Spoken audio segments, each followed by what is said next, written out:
बिस्मिल्लाहिर्रहमानिर्रहीम। Dear students, अस्सलाम वालेकुम। उम्मीद है आप सब खैर आफियत से होंगे। मैं उज़ैर मौज़म आप सबकी सपोर्ट के लिए कोविड सिचुएशन में आपके साथ मौजूद हूँ। आज हम इंशाल्लाह इलेक्ट्रोमैग्नेटिज्म का चैप्टर कुछ जो है वो रिवाइज कर रहे हैं, जिसमें हम गैल्वानोमीटर वाले टॉपिक को फोकस करेंगे। गैल्वानोमीटर वाला जो टॉपिक है, इसमें हम इंशाल्लाह इसकी जो बेसिक डेफिनेशन है उसको समझने की कोशिश करेंगे। साथ ही साथ इसकी basic construction, working and different types of galvanometer will also be discuss. इसके साथ ही साथ हम लास्ट पर कुछ फैक्टर्स देखेंगे जिनके ऊपर गैल्वानोमीटर की सेंसिटिविटी डिपेंड करती है। तो अगर हम कंटेंट्स को देखें तो कंटेंट्स में खासा इलेबोरेटेड टॉपिक है ये आपकी टेक्स्ट बुक में। जहाँ तक ताल्लुक है इतने पार्ट का, so it makes up a sort of long question. Later on we will see कि ये इसके बेसिक कुछ कॉन्सेप्ट्स हैं, जिसमें टाइप्स, फैक्टर्स, सेंसिटिविटी और डेड बीट गैल्वानोमीटर क्या होता है, ये individually they can be taken as short questions. So before starting it's quite important कि हम लास्ट टॉपिक को इस लेक्चर के साथ अटैच करें, क्योंकि दे आर वेरी मच को रिलेटेड। लास्ट लेक्चर में आपने देखा था कि जब हम किसी करंट कैरिंग लूप को मैग्नेटिक फील्ड में प्लेस करते हैं, like the one you see a loop out here, a loop of a wire, and it is placed into a magnetic field. और इस magnetic field में ये loop it is capable of rotating, means there are some certain axis, और ये इस axis के around जो है वो घूम सकता है। सो ये कब रोटेट करेगा जी? जैसे ही आप करंट सप्लाई करेंगे। So when current passes through this loop, तो करंट की वजह से बने वाली मैग्नेटिक फील्ड और मैग्नेट की मैग्नेटिक फील्ड आपस में इंटरेक्ट करेगी, and we saw that two unlike parallel forces which act on this loop, they tend to rotate this loop along a certain direction. So depending upon the direction of current, the direction of rotation is determined. By the way, it is quite clear that the deflection is due to the presence of current in the loop. तो इसी असूल को हम carry on करते हैं galvanometer में. So what is galvanometer? It is a device which is used to it is an instrument which is used to detect the presence of current. So let's say we have any part of a circuit or any 2 points where we want to check that if current is passing or not.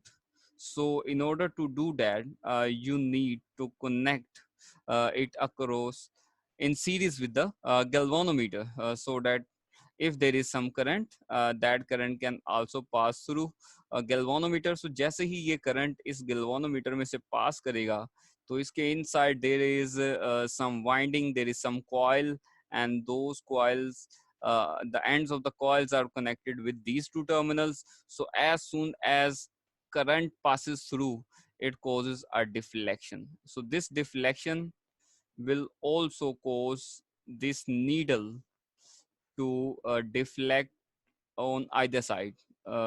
In any case, it might be deflecting towards the left side or deflecting towards the left side, depending upon the direction of current. So if the current is positive, it will be deflecting on this side, whereas it will be reverse on this side. इससे अंदाजा ये भी होता है कि आपके connection जो हैं वो राइट हैं, या you have connected the opposite terminals. Positive को positive terminal से connect करेंगे, you will get a positive deflection on this side, whereas if the connections are opposite, then you will find an opposite deflection, by the way. So the important thing is that when the current passes through this loop, this is the basic principle.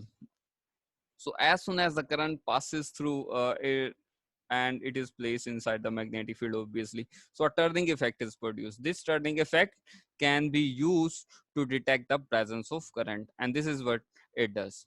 So talking about the construction part, so सबसे पहले यहाँ पर एक coil है, you can see suspended wire is there, और ये suspended wire के को वाइंड किया गया है over an iron core.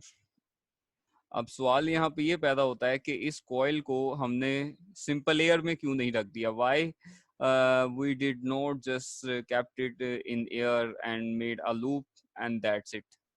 Rather, we used a soft iron core in shape of a cylinder. Uh, so, what is the primary purpose? The primary purpose to introduce this soft iron core is to strengthen the magnetic field. So हम यहाँ पर magnetic field को strength को बढ़ाना चाहते हैं, इसको concentrated रखना चाहते हैं।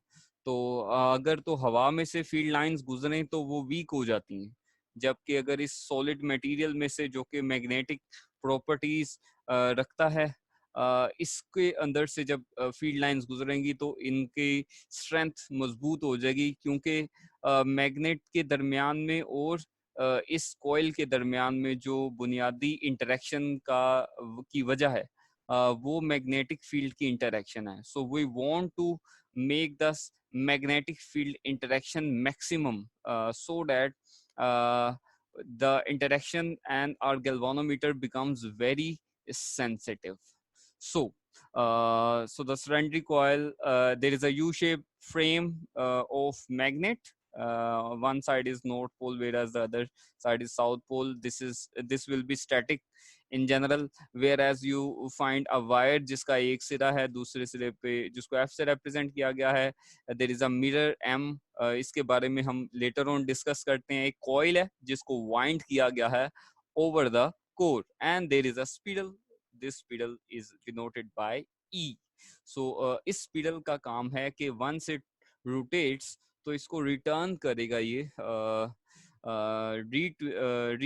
return करेगा towards its mean positions. So this spindle E is meant to provide a restoring force to the wire ताकि ये वापस अपनी पुरानी पोजीशन में आ जाए. Okay ji, so hopefully we have discussed all things, but keep in mind that this is a cylindrical core, and these magnets are not simple in shape, rather they are concave in shape. So if we view them from above, it will be a different side. So keep in mind कि अगर आप ऊपर से देखेंगे, so you will find a very important part of this derivation, जो कि बहुत अहम है आपकी derivation को मुकम्मल करने के लिए. So we will use it later. So cylindrical core है जी, इसका purpose just to strengthen the magnetic. So soft iron means कि it is easy to magnetize. So it doesn't mean that it is like a chewing gum. Not that sort of soft in a sense that it can be easily magnetized or demagnetized. So when a current is passed through the coil, तो वही वाला effect होता है जो कि हम last lecture के अंदर देख चुके हैं कि जैसे ही करंट पास करेगा, this loop will deflect. So जो to make it more sensible, आपको मैं ये बताना चलूं कि यहाँ पर दो टर्मिनल्स ये एक्ट करते हैं as two terminals. So these two terminals are connected in that part of the circuit or wherever we want to detect between the points where we want to detect the presence of current. वहाँ पर हम ये terminals को connect करेंगे, and as the current passes through, it will also follow this path and then through the coil. As it passes through the coil, तो current की वजह से बनने वाली मैग्नेटिक फील्ड इंटरेक्ट करेगी आपके मैग्नेट की मैग्नेटिक फील्ड के साथ, और जिसके नतीजे में इस पर लगेगा एक टर्निंग इफेक्ट, यानी कि ये ट्विस्ट करेगा. So as it twists, it is a torque, which this torque is known as deflecting torque. So this is deflecting couple or deflecting torque. यहाँ पर जो आप देख रहे होंगे एक डिफरेंट बात है, वो ये है कि why we have used angle alpha as 0. So let us try to explore. If you see this diagram very closely, then you can find that these are the wires which are wound around the cylindrical core. अब इस wire को देखें कि इसको जिस तरह से हमने वाइंड किया हुआ है, इन वायर्स की जो लेंथ है वो किसी भी पोजीशन में जब ये डिफ्लेक्ट होगा, it will B parallel to the magnetic field. Like if I can denote the direction, then the direction L is exactly parallel to the magnetic field lines that I am going to represent with this blue line. So whether you are at this point, or if it even deflects, let's say if it deflects and the windings follow this direction, still the length and magnetic field will remain same. Or even if I represent the wire with this yellow line, still you will find that the magnetic field and the length are parallel to each other. So by making this magnet concave in shape and using a cylindrical core, it will help us to concentrate the magnetic field along the same direction so that it remains maximum. And we want since we want to make the interaction maximum, तो इस वजह से ये concave magnets हमें काफी मदद देंगे। इसके बाद जी आगे चलते हैं, और फर्दर मैं आपको ये जरूर समझाना चाहूंगा कि let's say that if this is a coil which is suspended it, here by this let's say it's a wire. So जब करंट पास करेगा, करंट पास करने के बाद there will be some deflection like this. Deflection के नतीजे में if I set it free, it will rewind, it will come back to try to come back to the original position, and this is what we call the restoring torque. This is what we call the restoring torque. Or restoring torque जो है, it can be given by Hooke's law, and we know that Hooke's law states that the restoring force is directly related to the displacement from mean position. In a similar fashion, यहाँ पर हम linear displacement की बजाय we are talking about angular displacement. So when it comes to angular displacement, it means we are dealing with theta, and theta has a direct relation with the angular force. And what is angular force? That is torque. So it is torque. So they have direct relation. So opening up the proportionality sign, we will get a constant C, and C is known as torsional couple. Torsional couple means the couple for a unit twist. So if a current passes and a unit twist takes place, so the couple for a single unit of deflection is known as the torsional couple.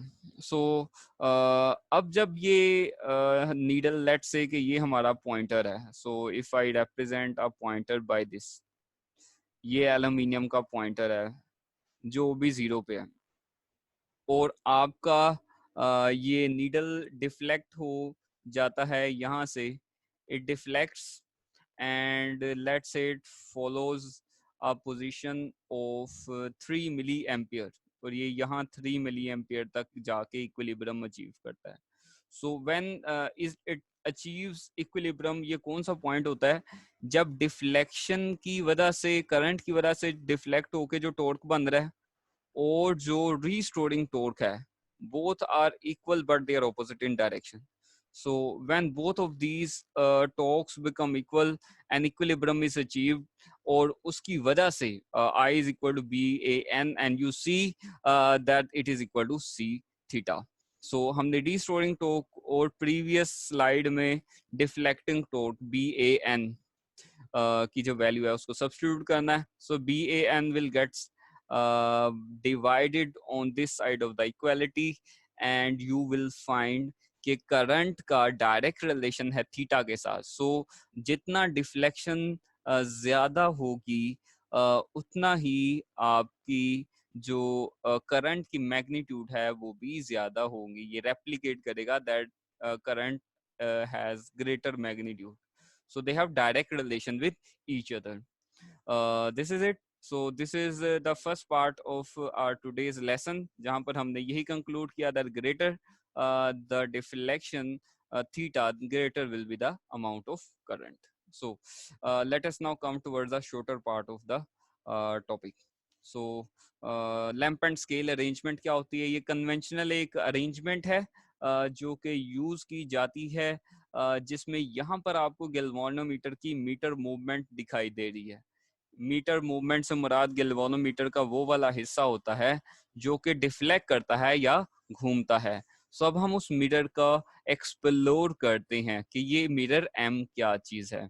सो यहाँ से lamp light करेगा, ये इन दोनों के दरमियान में जो separation है that is conventionally 1 metre let's say. So ये स्केल है and let us mark 0। So initially जब आप देखेंगे तो लाइट फॉल करेगी मिरर पे, it will reflect from the mirror and after reflection it will be pointing at some mean position 0।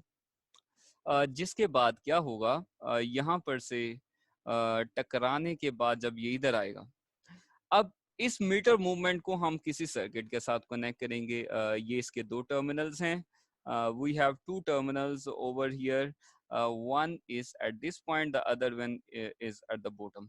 सो अगर तो हम किसी ऐसे सर्किट के साथ कनेक्ट करें जहां पर करंट पास कर रहा हो, where current is passing through actually, so current के पास करने के बाद ऑब्वियसली यहाँ पे कोई मैग्नेटिक फील्ड भी होगी, ये डिफ्लेक्ट करेगा। और जब मिरर डिफ्लेक्ट करेगा, आपने बचपन में मिरर के साथ खेलते हुए शायद ऐसी हरकत जरूर की होगी। So as the mirror will deflect you will see कि आपकी जो लाइट है it will also cover some displacement along the scale, so it will make some angle theta, और ये कोई डिस्प्लेसमेंट कवर करेगी over the scale. So it shows कि आपके यहाँ पर करंट पास करेगा। So greater this deflection will be, greater will be the magnitude of current passing। So ये आपका लैंप एंड स्केल अरेंजमेंट है जिसके थ्रू आप अंदाजा लगा सकते हैं कि आया कि कहीं पर मैग्नेटिक फील्ड के साथ साथ करंट मौजूद है कहीं पर या नहीं। So if the current is present we can detect it by deflection, and if there is no current there will be no deflection. Let us now come towards the pivoted type galvanometer. This is what you will find most of the time in your labs.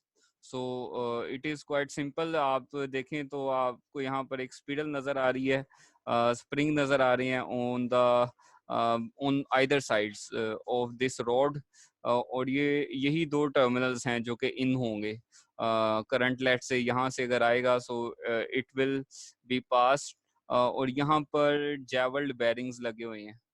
So jewelled bearings are just to make the apparatus smooth. जिस तरह वो cycle का handle होता है या axle होता है आपके व्हील का, उसके साथ भी बेरिंग्स लगे होते हैं। So they are use to make the movement very smooth. On the other hand ये कोर है एंड यू कैन सी के कोर के ऊपर यहाँ पर वायर्स जो है वो वाइंड की गई हैं। So and there is a magnet, one pole and the other pole. So as soon as the current passes through this loop, तो करंट के पास करने के नतीजे में you will find a deflection। तो ये जो पॉइंटर है आपका ये स्लाइड करेगा, ज्यादा करंट पास करेगा ज्यादा डिफ्लेक्शन होगी, कम करंट पास करेगा कम डिफ्लेक्शन होगी। जनरली गैल्वानोमीटर बहुत सेंसिटिव होते हैं, so we just use them to detect the presence of current. So pointer aluminium का बना हुआ है, इसको हल्का होना चाहिए। जैवल्ड बेरिंग्स हैं ऊपर और नीचे जिनसे इसको स्मूथ बनाया जा सकता है, फिक्स बनाया जा सकता है। आयरन की कोर है और इसके अलावा दो स्प्रिंग्स हैं, हेयर स्प्रिंग्स हैं जो कि आपकी काम करेंगे यहाँ पर as terminals. Now let us come towards some of the factors जो कि गैल्वानोमीटर की सेंसिटिविटी को इफेक्ट करते हैं। तो अगर आपने मैथमेटिकल फॉर्मूला को गौर से देखा हो, so that was I is equal to proportion to theta, जबकि यहाँ पर जो थीटा है उसके साथ एक फैक्टर था बी ए एन वाला, सी ओवर बी ए एन वाला।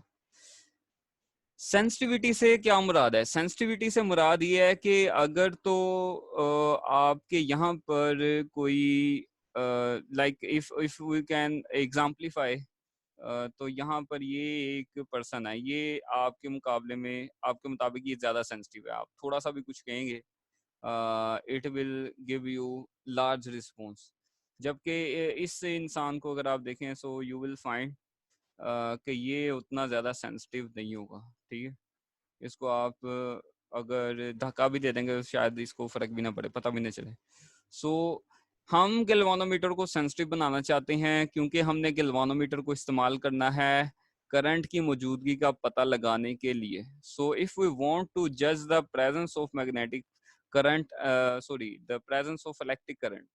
So if we want to detect the presence of current, for that sake हमें इसको सेंसिटिव बनाना होगा ताकि थोड़ा सा भी करंट पास करे और ये खासी डिफ्लेक्शन दे। Means we want to increase theta, and if you see this formula then you can easily understand के थीटा को बढ़ाने के लिए हमें इस पूरे फैक्टर को डिक्रीज करना पड़ेगा।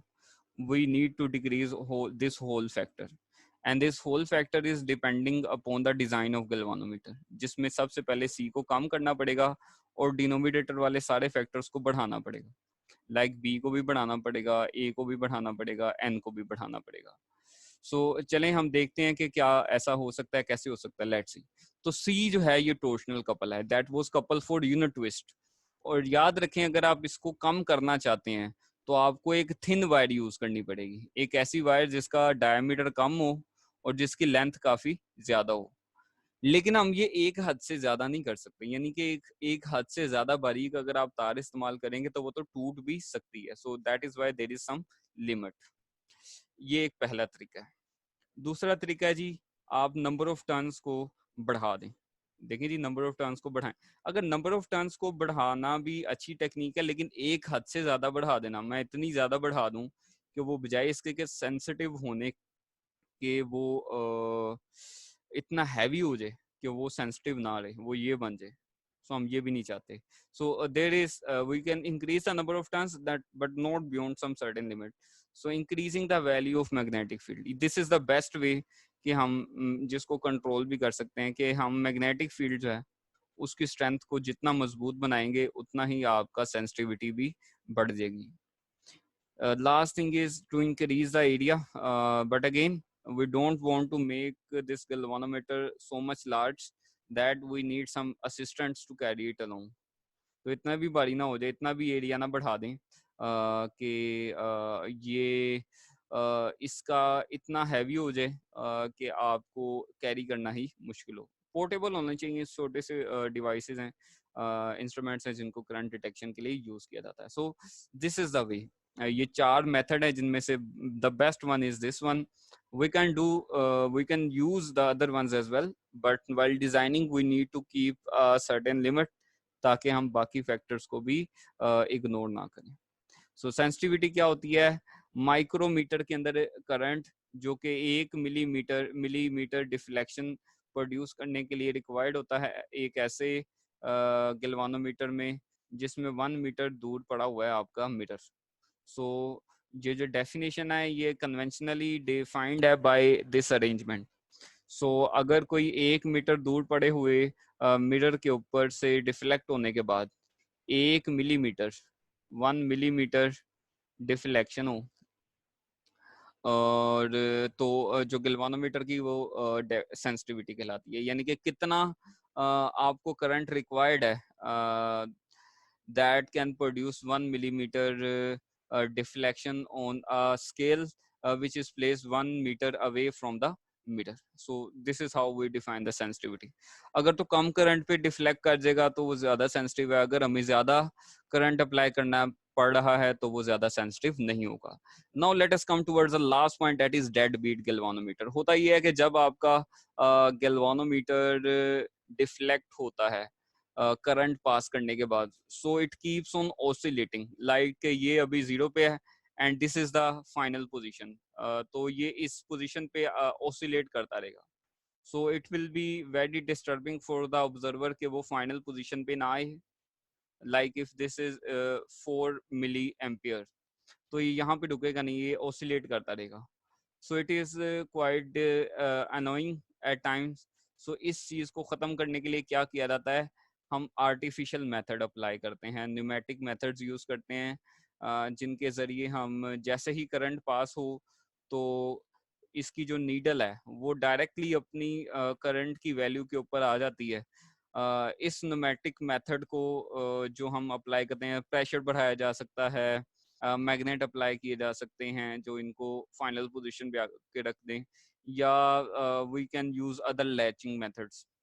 सो फॉर दैट सेक ऐसे गैल्वानोमीटर जो कि जैसे ही करंट पास करे तो अपनी फाइनल पोजीशन पे उसी वक्त आ जाए, या जैसे ही करंट पास करना बंद हो तो ये जीरो पे वापस आ जाए, ऐसे गैल्वानोमीटर को हम कहते हैं डेड बीट गैल्वानोमीटर, जिसमें यानी कि ऑसिलेशंस नहीं होती, और वो डायरेक्टली अपनी फाइनल पोजीशन पर वापस आ जाता है।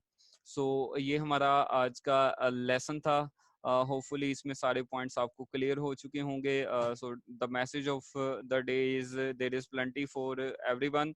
सो इट डजंट मीन कि आप के पास अगर कोई टैलेंट या कोई सर्टेन अमाउंट है, that is very limited. So this is a limited approach. It's good कि आप ये सोच रखें that there is abundance in every perspective, knowledge हो या इन टर्म्स ऑफ फाइनेंस हो। सो जब आप अबंडेंस की सोच रखते हैं, then you not only succeed, you don't only try to achieve success by yourself, but you also support others to achieve their goals as well. So this is what thinking win-win.